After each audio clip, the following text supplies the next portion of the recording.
इसके आगे next page देखिए, पेज नंबर 125। परंतु वह बूढ़ा शूरवीर इस अवस्था में भी युद्ध के लिए तत्पर हो गया। मतलब जब उनकी उम्र हो गई थी उसके बाद भी वह इस अवस्था में भी युद्ध के लिए एकदम तैयार हो गया और आरा क्रांतिकारी का महत्वपूर्ण केंद्र बन गया। और आरा क्या, क्रांति का महत्वपूर्ण केंद्र बन गया। दानापुर और आरा की इस लड़ाई की ज्वाला बिहार में सर्वत्र व्याप्त हो गई थी, मतलब डेवलप हो गई थी ज़्यादा। लेकिन देशी सैनिकों में अनुशासन की कमी, देशी सैनिकों में क्या थी, अनुशासन की कमी, स्थानीय जमींदारों का अंग्रेजों के साथ सहयोग करना एवं आधुनिकतम शस्त्रों की कमी के कारण जगदीशपुर का पतन रोका न जा सका। 13 अगस्त को जगदीशपुर में कुंवर सिंह की सेना अंग्रेजों से परास्त हो गई, मतलब अंग्रेजों से उनकी सेना हार गई। किंतु इसे वीर कुंवर सिंह का आत्मबल नहीं टूटा। इससे फिर भी वह हारने के बाद भी इनसे कुंवर सिंह का आत्मबल नहीं टूटा और वे भावी संग्राम की योजना बनाने में तत्पर हो गए। मतलब उससे ज़्यादा संग्राम की योजना बनाने में तत्पर हो गए, तैयार हो गए। वे क्रांति के अन्य संचालक नेताओं से मिलकर इस आज़ादी की लड़ाई को आगे बढ़ाना चाहते थे। वे अन्य संचालक नेताओं से मिलकर इस लड़ाई को, आज़ादी की लड़ाई को आगे बढ़ाना चाहते थे। कुंवर सिंह सासाराम से मिर्जापुर होते हुए रीवा, कालपी, कानपुर और लखनऊ तक गए। लखनऊ में शांति नहीं थी, इसलिए वीर कुंवर सिंह ने आजमगढ़ की ओर प्रस्थान किया। लखनऊ में शांति नहीं होने के कारण वे कहाँ प्रस्थान किया, उन्होंने आजमगढ़ की ओर। उन्होंने आज़ादी की इस आग को बराबर जलाए रखा, इन्होंने आज़ादी की आग को बराबर जलाए रखा।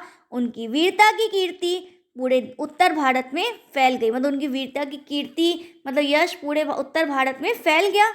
कुंवर सिंह की इस विजय यात्रा से अंग्रेजों के होश उड़ गए।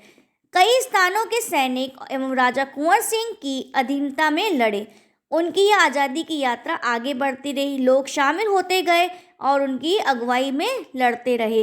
इस प्रकार ग्वालियर, जबलपुर के सैनिकों के सहयोग से सफल सैन्य रणनीति का प्रदर्शन करते हुए वे लखनऊ पहुँचे। वहाँ कहाँ पहुँचे वे, लास्ट में लखनऊ पहुँचे। आजमगढ़ की ओर जाने का उनका उद्देश्य था इलाहाबाद एवं बनारस की आक्रमण पर शत्रुओं को पराजित करना। उनका क्या उद्देश्य था कि इलाहाबाद और एवं बनारस पर जो आक्रमण कर शत्रुओं को पराजित करना था और अंततः जगदीशपुर पर अधिकार करना। अंग्रेजों और कुंवर सिंह की सेना के बीच घमासान युद्ध हुआ। अंग्रेजों और कुंवर सिंह के बीच घमासान युद्ध हुआ। उन्होंने 22 मार्च 1858 को आजमगढ़ पर कब्जा कर लिया। उन्होंने आजमगढ़ पर कब्जा कब किया, 22 मार्च 1858 में। अंग्रेजों ने दोबारा आजमगढ़ पर आक्रमण किया। कुंवर सिंह ने एक बार फिर आजमगढ़ में अंग्रेजों को हराया, मतलब एक बार उन्होंने फिर से आजमगढ़ में अंग्रेजों को हराया। इस प्रकार अंग्रेजी सेना को परास्त कर वीर कुंवर सिंह 23 अप्रैल 1858 को स्वाधीनता की विजय पताका फहराते हुए जगदीशपुर पहुंच गए। मतलब उन्होंने जीत का झंडा, पताका मीन्स क्या होता है, झंडा फहराते हुए जगदीशपुर पहुंच गए। किंतु इस बूढ़े शेर को बहुत अधिक दिनों तक इस विजय का आनंद लेने का सौभाग्य नहीं मिला। किंतु इस बूढ़े शेर को, मतलब वीर कुंवर सिंह जी को इस बहुत दिनों तक इस विजय का, मतलब इस जीत का आनंद लेने का सौभाग्य ही नहीं मिला।